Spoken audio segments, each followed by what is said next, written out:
राधे। आप सबका बहुत बहुत धन्यवाद, आप सब पधारे यहाँ पर। और मुख्य तो विषय यही है कि लोगों तक ये सूचना पहुँचे कि यहाँ बड़ा सुंदर आयोजन रायपुर वीरगांव में किया जा रहा है 17 से 23 मई तक। तो अधिक से अधिक लोग उसमें पधारें और अपने परिवार के साथ आएँ, अपने बच्चों को लेकर के आएँ, क्योंकि आज के समय में सत्संग एक ऐसा माध्यम है जो व्यक्ति को भगवान से जोड़ता है, सही रास्ते पर लेकर के जाता है। तो मैं कथाओं में भी कहती हूँ कि सत्संग से लोग श्रद्धा से जुड़ते हैं, ना कि कोई जोर ज़बरदस्ती है। यहाँ लोग अपने भाव से आते हैं, किसी का कोई प्रेशर नहीं होता, कोई दबाव नहीं होता। तो सत्संग से ही समाज में थोड़ी बहुत जो सकारात्मकता है वो बची हुई है, और आगे आने वाली जो पीढ़ी है उसको भी सत्संग से जोड़ना बहुत ज़रूरी है, क्योंकि आज के जो बच्चे हैं उनको अध्यात्म देना, उनको धर्म से जोड़ना, अपनी संस्कृति से जोड़ना वो बहुत आवश्यक है। तो ये प्रेस वार्ता इसलिए यहाँ रखी है ताकि हमारी जो ये सूचना है, जो वाणी है, आप जन जन तक पहुँचाएँ और अधिक से अधिक लोग इस कथा में आकर के इस कथा का पुण्य लाभ प्राप्त करें। इस प्रकार से रायपुर वासियों जी अभी यहाँ मिश्रा जी भी आए हुए थे, जी बागेश्वर महाराज जी भी आए हुए थे। जी तो जिस प्रकार की जो भीड़ थी और व्यवस्थाएं जो बनी हुई थी, आपके लिए किस प्रकार से शासन प्रशासन से कोई व्यवस्था बनेगी? व्यवस्थाएं सब अच्छी बनी हुई हैं, ऐसी कोई पूरे जो हमारे आयोजक समिति है उन्होंने पूरी व्यवस्था पूर्ण रूप से बनाई हुई है। कथा में जितने भी लोग आ रहे हैं सबकी पूर्ण व्यवस्था है, प्रशासन सबकी है। तो व्यवस्था में कोई कमी नहीं है। और वैसे भी जो मैंने पिछले दो चार महीने में सुना है कि रायपुर वासी बड़ी अथाह श्रद्धा से जब भी ऐसे कोई धार्मिक आयोजन होते हैं तो बड़ी श्रद्धा से आते हैं, श्रवण करते हैं। इससे पहले मेरी कथा भिलाई में रही थी तो वहाँ भी यही लोगों की श्रद्धा देखने को मिली। तो संपूर्ण व्यवस्था शासन की ओर से, प्रशासन की ओर से, समिति की ओर से पूर्ण रूप से की गई। कल आप सीएम हाउस गई थी, वहाँ पे जी काफी लंबी चर्चा हुई, तो क्या कुछ राजनीतिक विषय पे चर्चा हुई या कुछ धार्मिक के ऊपर भी चर्चा हुई? देखिए, चुनाव का समय आ रहा है, हाँ जी, कांग्रेस का चुनाव भी कहीं ना कहीं धर्म के ऊपर जा रहा है। मिठाई वाला जहाँ जाएगा मीठे की बात करेगा, और ठीक वैसे ही धर्म वाला जहाँ जाएगा धर्म की बात करेगा। मैं खुद गौ माता की सेवा से जुड़ी हुई हूँ, तो वहाँ जितनी भी चर्चा हुई केवल गाय से जुड़ी हुई क्योंकि इससे पहले भी पिछली कथा सीधी मध्य प्रदेश में थी तो सीएम साहब वहाँ पधारे थे, तब ये चर्चा निकली थी गायों को लेके। हम गायों के कुछ प्रोडक्ट्स बनाते हैं, तो उन्होंने कहा था कि जब आप अगली कथा में आ ही रहे हैं रायपुर, तो हम जो गायों के लिए सरकार जो कर रही है छत्तीसगढ़ में, गाय का गोबर, गाय के प्रोडक्ट्स, गाय की खाद, तो वो क्योंकि हमारा काम भी उसी से जुड़ा हुआ है, हम खुद खाद बनाते हैं गाय के गोबर से, तो उस विषय को लेकर ही वहाँ पर चर्चा रही, धर्म को लेकर के ही चर्चा रही। क्योंकि मैं ये नहीं कहती कि राजनीति या राजधर्म वो नहीं है, लेकिन मेरा उसमें ज़्यादा प्रवेश नहीं है, तो इसलिए जो भी वहाँ चर्चा हुई गौ माता से ही जुड़ी हुई। देवी जी, आजकल आपको ऐसा कहाँ तक आप मानती है जो सत्संग होते हैं, प्रवचन होते हैं, क्या कहीं ना कहीं ये व्यवसायीकरण का रूप धारण करता जा रहा है? देखिए, कमियाँ कहाँ नहीं है, किस क्षेत्र में नहीं है। आप जिस भी क्षेत्र को उठा लीजिए वहाँ कुछ कमियाँ भी होंगी लेकिन बहुत कुछ अच्छाइयाँ भी होंगी।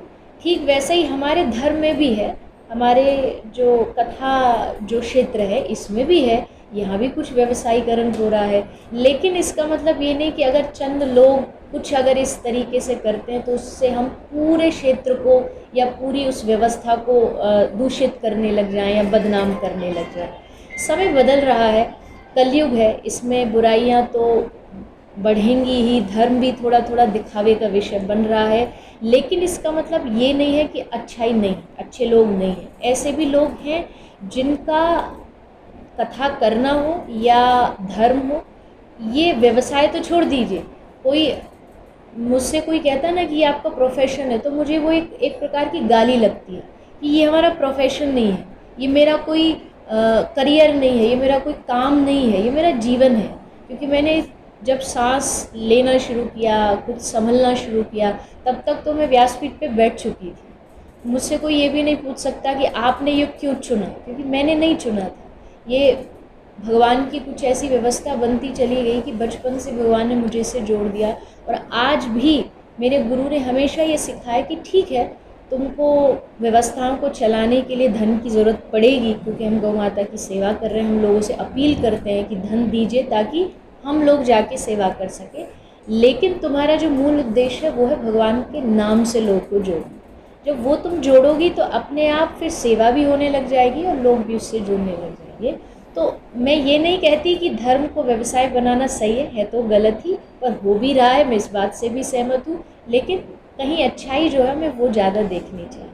धर्म और चमत्कार का विश्लेषण को किस तरह से आप परिभाषित करेंगे, क्योंकि जो लोग हैं वो चमत्कार की तरफ ज्यादा भागते हैं। अगर आपने कोई चमत्कार दिखा जी। दिया तो धर्म की आस्था से कहीं ना कहीं भटकाव होता है, इसको आप किस तरह से परिभाषित करेंगे? आपको सोचना पड़ेगा आपको चाहिए क्या। देखो, दुनिया में, मार्केट में, बाज़ार में हर चीज़ मिलती है। असली सोना भी मिलता है, नकली भी मिलता है, पीतल भी मिलता है। आपको ख़रीदना क्या है वो आप पे निर्भर करता है। तो ठीक वैसे ही दुनिया में अच्छी सच्ची भक्ति करने वाले भी हैं, चमत्कार करने वाले भी हैं, आपको ठगने वाले भी हैं। आप जिस तरफ जाओगे आपको वही चीज़ मिलेगी। तो मेरा मानना देखिए ये है, भक्ति कभी भी चमत्कार में विश्वास नहीं रखती है।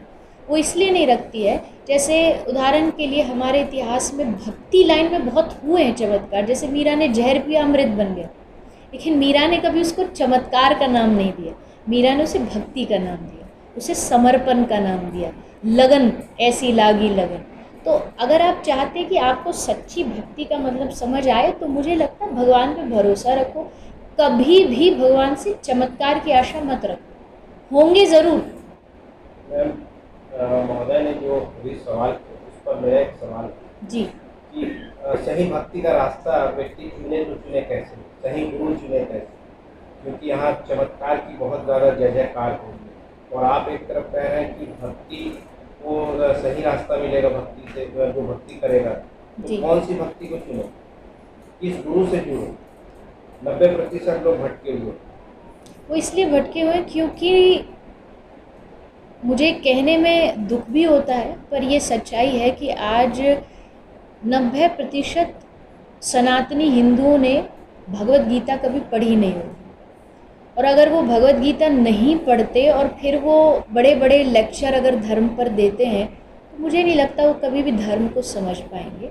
हमारी शास्त्रीय परंपरा है, हर एक चीज़ जो हम खरीदते हैं, जो हम बाज़ार से लेके आते हैं, जैसे आप फ़ोन लेके आए होंगे तो उसके साथ एक बुकलेट आती है जो आपको इसको ऑपरेट करना सिखाती है।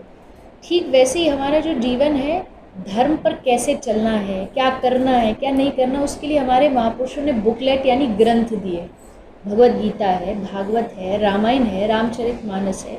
ये हमें जीवन जीना सिखाती है। गुरु कैसा होना चाहिए, संत के लक्षण क्या हैं, ये सब लिखे हैं, लेकिन हम पढ़ते नहीं हैं और इसलिए हम भटक जाते हैं। तो मेरा मानना यह है कि अगर समाज चाहता है कि वो गलत जगह न जाए, गलत भटकाव में न पड़े, तो उसके लिए ज़रूरी है सबको भगवत गीता पढ़नी चाहिए। अगर आप गीता पढ़ेंगे तो 100% गारंटी है आप कभी भटकेंगे नहीं, क्योंकि गीता आपको सही मार्ग हमेशा दिखाती रहेगी। बड़े भी पढ़ें और आज की जो युवा पीढ़ी है वो भी पढ़ेगी तो वो मार्ग पर सही चलती है। पानी पियो छान के, गुरु बनाओ जान के, इस बात से आप कहाँ तक सहमत हैं? बिल्कुल। देखिए, यही एक ऐसा रिश्ता है गुरु और शिष्य का। दुनिया के सब रिश्ते आप डबल कर सकते, जैसे किसी को धर्म पिता बना लिया, धर्म का भाई, पर गुरु एक ऐसा रिश्ता है, दीक्षा गुरु केवल एक होता है जीवन, आप उन्हें बदल भी नहीं सकते। इसलिए जब आप गुरु बनाते हैं, ये शास्त्रों में लिखा है, गुरु बनाने से पहले शिष्य को गुरु की परीक्षा लेनी चाहिए और गुरु को शिष्य की लेनी चाहिए। इसमें कोई पाप नहीं है, कोई अपराध नहीं है कि हम गुरु की परीक्षा कैसे लें, बिल्कुल ले सकते हैं। गुरु बनाने के बाद फिर आपका कोई अधिकार नहीं है गुरु की परीक्षा लेने का। पहले अधिकार है, आप खूब खोजिए, उनके जीवन को जानिए कि आप शिष्य बनने योग्य हैं या नहीं, वो गुरु बनने योग्य है या नहीं, तब ही आपको दीक्षा लेनी चाहिए। क्योंकि आपने बिल्कुल सही कहा, आज के समय में सबसे ज़्यादा जो घोटाला चल रहा है वो इसी क्षेत्र में चल रहा है। लोग कहीं भी जहाँ भीड़ देखते हैं ना, अच्छा ज़्यादा इनके लाखों में शिष्य, चलो हम भी बन जाते हैं, इनके बड़े बड़े आश्रम में चलो हम भी बन जाते हैं, ये गुरु बनाने योग्य। लेकिन मैं हमेशा कहती हूँ, गुरु की भूमि कितनी है, एकड़ों में आश्रम कितनी है, वो मत देखिए, गुरु की भूमिका देखिए, उनका अंदर का जो संतत्व है वो देख करके गुरु बनाए। इस राज्य को आप क्या संदेश देना चाहते हैं? इस राज्य के जो लोग हैं, जी, जनता है, उनको क्या संदेश? मेरा बस यही संदेश है, जैसे यहाँ के लोग बोलते हैं अपने भाव में कि छत्तीसगढ़िया सबले बढ़िया, तो वास्तविकता में छत्तीसगढ़ के लोग बहुत प्यारे होते हैं, बहुत भोले होते हैं, उनके मन में कोई छल कपट ऐसा नहीं होता। बस आप अपने इसी भोलेपन को बनाए रखिए और बस ये ध्यान रखिए कि हमारी जो असली पहचान है ना, वो हमारे संस्कारों से है, वो हमारे धर्म को लेकर के। अगर हम गर्व से कहते हैं सारे जहाँ से अच्छा हिंदुस्तान हमारा, तो उसका एक ही कारण है कि हिंदुस्तान की पहचान इसलिए है, भारत की पहचान इसलिए, क्योंकि विश्व में जो संस्कार किसी के पास नहीं है वो भारत के पास है। तो बस उस संस्कारों को बनाए रखिए, अपने आगे आने वाली पीढ़ी में उस संस्कृति को, संस्कारों को आगे दीजिए, बस यही विनम्र है।